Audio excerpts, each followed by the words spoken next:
the Everything But Politics podcast. Hello, and welcome back to Everything But Politics. It is my great honor to welcome the founder of Huddle Up and the host of one of my favorite podcasts, Joe Pompliano of the Joe Pomp Show. Joe, thanks for taking the time, man. Welcome. Of course. Happy to be here, guys. Appreciate it. Joe, like yourself, we follow the world of golf, professional golf, very closely. And last week at the U.S. Open, Rory made a comment that it's been hard for him to find the motivation since winning the Masters, something he described as his Everest. At first, I dismissed this thinking it was smug, but as I thought about it a little more, I have no idea what it's like to conquer your Everest. So my question for you, Joe, is what is your Everest? You know what's funny is I actually thought about that when he said it, and I'm still not really sure. I think it's one of those things where his was probably pretty obvious after a while, right? When he wins all those different majors and the Masters is the only one left to create the Grand Slam. Like everyone was waiting for him to go and do that. So that's sort of an obvious one. But I saw other people commenting on it too. And it's like sometimes you don't even know what your Everest is until it happens. So that could be personal or professional. But I don't have something where I'm looking at and I'm like, okay, that would be the one thing I want to accomplish in my life. Because at the end of the day, if you do go and accomplish that, like we've seen with Rory, then you sort of have this period of letdown where you don't know what to do with yourself. And Rory will dust himself off and get it back together. But it feels like the wheels have kind of come off for him over the last few weeks, whether it's his play on the course, his attitude on the course, his attitude off the course. He certainly feels and looks like he did conquer his Everest, and now he's searching for what to do next. And Joe, growing up, what were some Everests that you've accomplished, but maybe you didn't think they were your Everest at the time? What are some things that you're proud of that you've accomplished? That's a great question. Number one, I'm proud of my family, my wife and my daughter. And it's one of those things where, you know, I always thought that I wanted to be a dad, but as you start to get older and that becomes a reality, it's like totally different from your expectations. I always tell people it's the hardest thing that you would do a million times over. And I really feel that way. So I think that's always at the top of the list. And then from a business perspective, I think I'd probably say that I'm proud of myself for believing in myself and having the trust and the confidence to go out and do things on my own.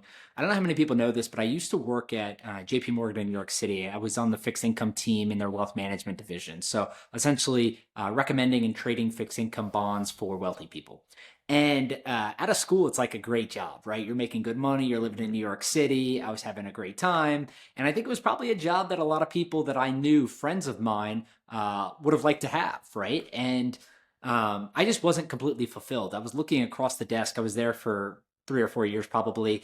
And I went from analyst to associate. And I was looking across the desk and I'm sitting there with people that are, 40, 50, even 60 years old. And we're all doing very similar things, albeit on different scales, but very similar things. And I thought to myself, like, this is just not what I want to do for the next 40 years of my life. They're commuting in from New Jersey or Connecticut, rarely seeing their family because they're leaving so early and staying so late. And I just thought that there had to be something more that I could enjoy because growing up, you always hear, okay, follow your passion, find something you love and you won't work. And for a long time, I thought that was sort of cliche, right? Like everything sort of feels like a job eventually. But now I'm at the point where what I do, it doesn't feel like that at all, right? Like running your own business is difficult in a sense because you don't have any weekends, you don't really have any nights sometimes, you don't really have holidays because you're doing things all the time. They all sort of blend together, but you also don't really work, right? Because it's just my life. It's what I do and it's something that I really enjoy. So when I left JP Morgan and decided to go out on my own and do this, a lot of the guys that I worked for at the time thought it was crazy. It just wasn't a real thing back in 2020. COVID had just hit. It seemed sort of financially irresponsible to leave and just go out and do this stuff on your own. But I decided to make the jump anyways. And, looking back 5 years later, I think it was probably one of the best decisions I've made. Totally. So, Joe, Anthony's first podcast was August 26, 2018. Your first podcast, November 1st, 2021. How inspired were you by your brother and what he created in the world of media? Definitely. Yeah, he was a huge inspiration. We, when I first started doing some of this stuff, we had a ton of conversations and worked together to make sure that, I had a good plan and all of those different things. And he was incredibly helpful there. But I also saw firsthand how important audience was, right? And the ability to proactively reach out to people, not only on social media, but on podcasts, on newsletters and different things like that, where you can sort of control whether it's the email distribution list or the RSS feed. Those were really important things for me to start with.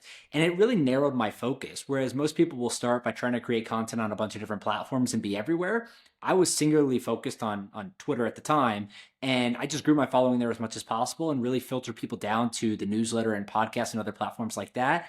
And only over the last couple of years have I really started to expand outside of that, focusing on YouTube and Instagram and LinkedIn and TikTok and all these other platforms. And now the media business encompasses all these different things, where at first I think if I would have done that, it would have been a mistake. But when I first started doing this, really what I wanted to do was invest more. I was at JP Morgan and I was investing on the side and with personal money and different things like that. And I thought to myself, what seems obvious now maybe wasn't so obvious back then. But the idea was to go build an audience and use that as leverage to be able to get into deals I wouldn't otherwise be able to get into, to be able to consult or do advisory work for some of these companies and different things like that. So he was a huge help in all of that, and certainly someone that helped me become and build what I have today. And those people who do feel stuck at their job, what is your advice to them? Think about what you love and try to find a way to go work on that, right? And one of the things that I always tell people is like, I genuinely think that every person can be the best in the world at something, right? And maybe it takes a while. Like, I don't think I'm the best sports writer or sports content creator in the world. But if you start narrowing it down, right, and you say, okay, I'm going to focus on sports business specifically. There's a bunch of different publications at the time that were focusing on sports business. Darren Rovell had been the guy that was doing sports business from a personality perspective for a long time, but he had sort of transitioned to sports betting and now collectibles. And it felt like there was this huge hole to fill, specifically in the United States, and now that has expanded globally. But I really felt like, okay, I can go online and I can focus on this and start creating content. And if I'm not going to be the best person in the world, I can certainly be one of the best people in the world that you look at and you want to be, you want their insight and their opinion on. So that's really what I focused on. And my advice to a lot of people is just like, find what that is for you. It could be the biggest thing in the world, or it could be the smallest thing in the world. But if you find something that you genuinely believe that you're one of the best people in the world at, you'll be able to create enough value to be able to make a life and a living for yourself. Well, and what I love so much about your content is you stay up with the current events. I mean, you must have had, what, 3 or 4 posts for the Oakmont tournament, which information you really just can't get anywhere else. Yeah, and it's one of those things that I genuinely love, right? So when Oakmont's a good example of like, I know about Oakmont. I'm a fan of the club. I never played the club, but I know a lot about the club. And it's one of those things that when it came up and I knew that the US Open was going to be hosted at Oakmont this year, I mark it on the calendar, right? And I already know, okay, this is going to be happening. I'm going to be able to create a newsletter off of this. I'm going to create a YouTube video. I'm going to create a podcast. I'm going to create 5 or 6 different social clips. We can do a thread on Twitter, a LinkedIn post, right? And you start building out this content engine around it. And I do that with a variety of events, right? It's not just the golf majors, but it could be Wimbledon coming up here in a few weeks. It could be the NBA finals. It could be the Super Bowl. It could be international NBA, NFL games. And the way I think about it, everyone always asks me, like, how do you come up with different content things? And I literally just pick things that are interesting to me. And my bet is that there are, thousands, hundreds of thousands, millions of people around the world that are interested in those same exact things because they're, 25 to 45 years old. They're primarily men that are located in the US. They're interested in sports, but also business because they have a regular day job and they find it fascinating. So those are things that I think just come a little bit naturally because I have an innate interest in them.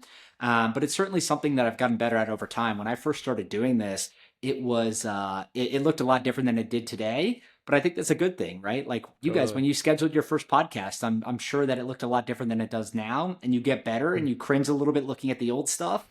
But it's a good thing because you know that you're getting better at it. At this point in time, how do you deem which sporting events or facts are worthy of talking about? If it's interesting to me, it's funny you ask because I go through that all the time. Like someone will send me something. I have, friends send me stuff all the time. They're like, oh, check this out. Like they want to be the ones to get credit for me posting something online.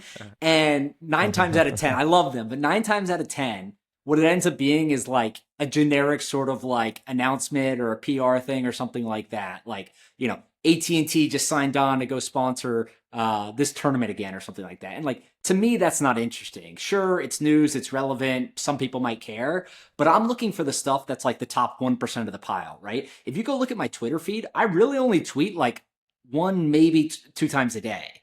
And generally what it is things that I find super interesting that are valuable. I don't want to just go repeat what everyone else is doing. You can be timely and do breaking news and certain things like that. And there's certainly a place for that.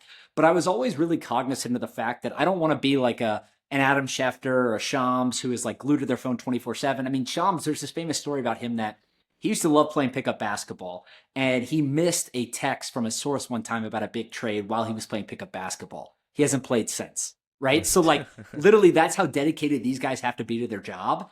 And I was very in line with the idea that I wanted to be able to like unplug when I wasn't doing that. So like there's times now where I'll go, 6, 7, 8 hours the entire day without even looking at my phone on the weekend because I'm just hanging out with my family or my daughter or going to do something.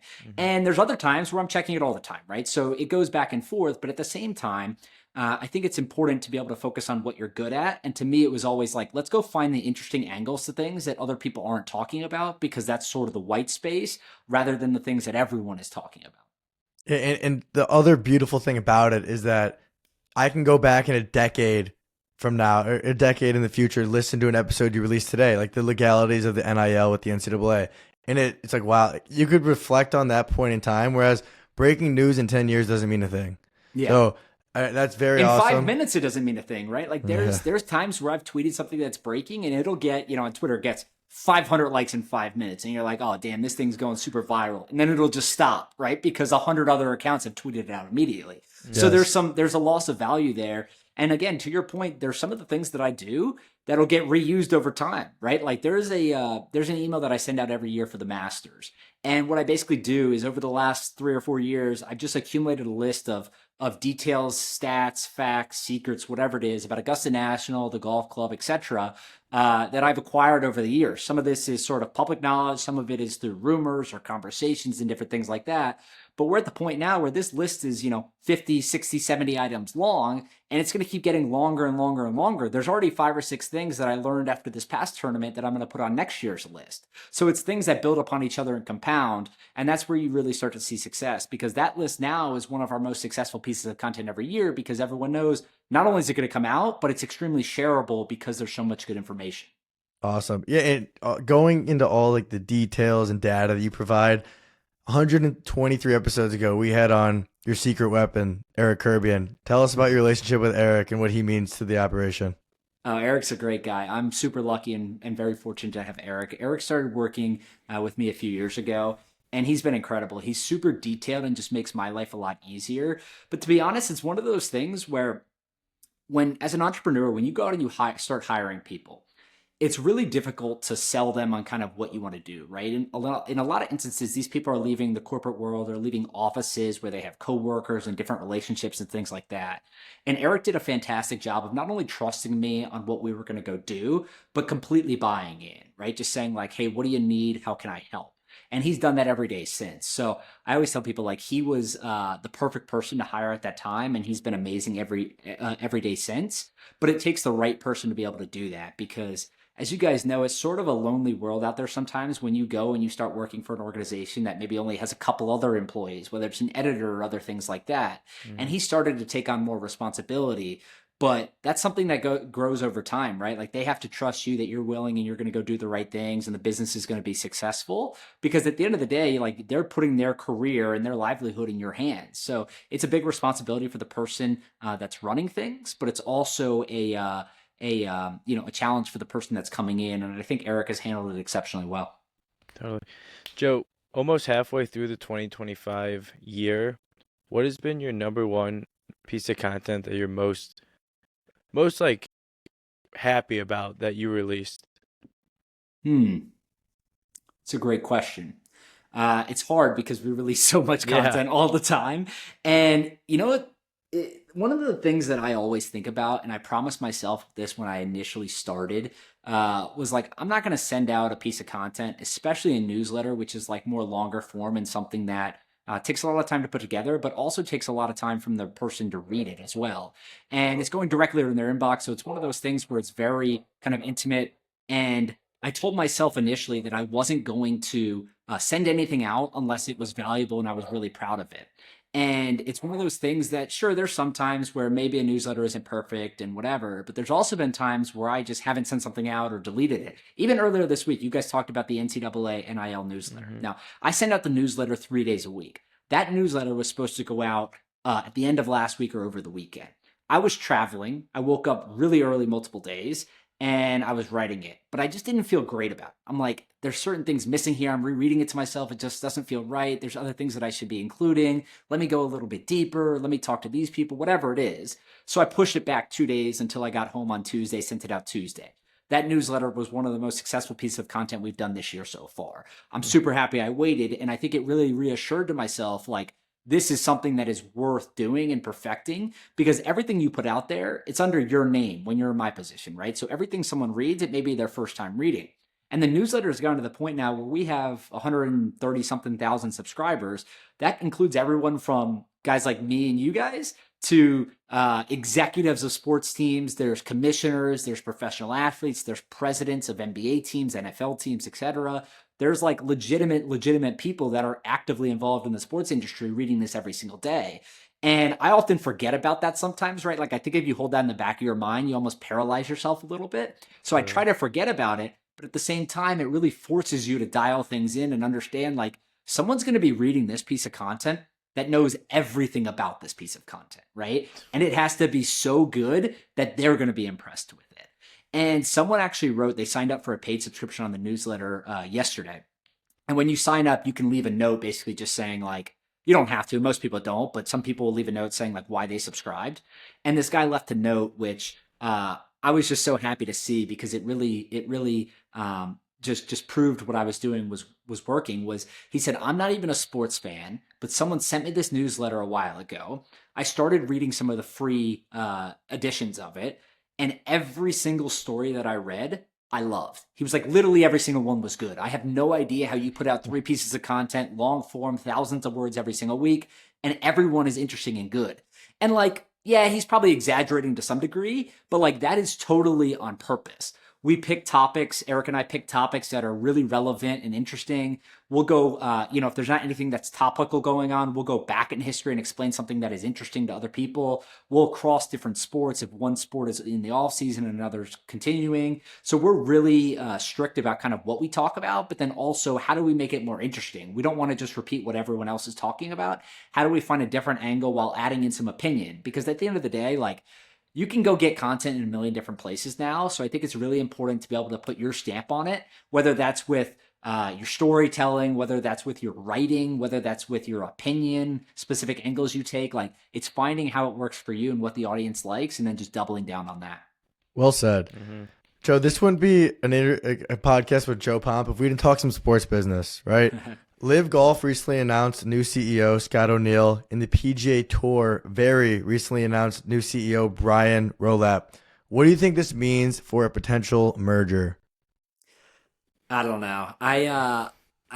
We're 2 years now removed from when that framework agreement was signed. It seems less likely every single day that it's going to continue forward. Mm-hmm. What I've heard on the ground is that LIV is set on not discontinuing the tour. They want it to continue in some format as LIV Golf, whereas the PGA Tour initially believed that the framework agreement, they would be able to find common ground to bring those players back to the PGA Tour and then make LIV Golf involved in some capacity, whether that was as an investor or a partner, whatever it was, but that LIV Golf would eventually go away. So it now seems like they're at a stalemate where LIV Golf wants to remain, the PGA Tour wants those players to come back, but they don't want LIV Golf to stay.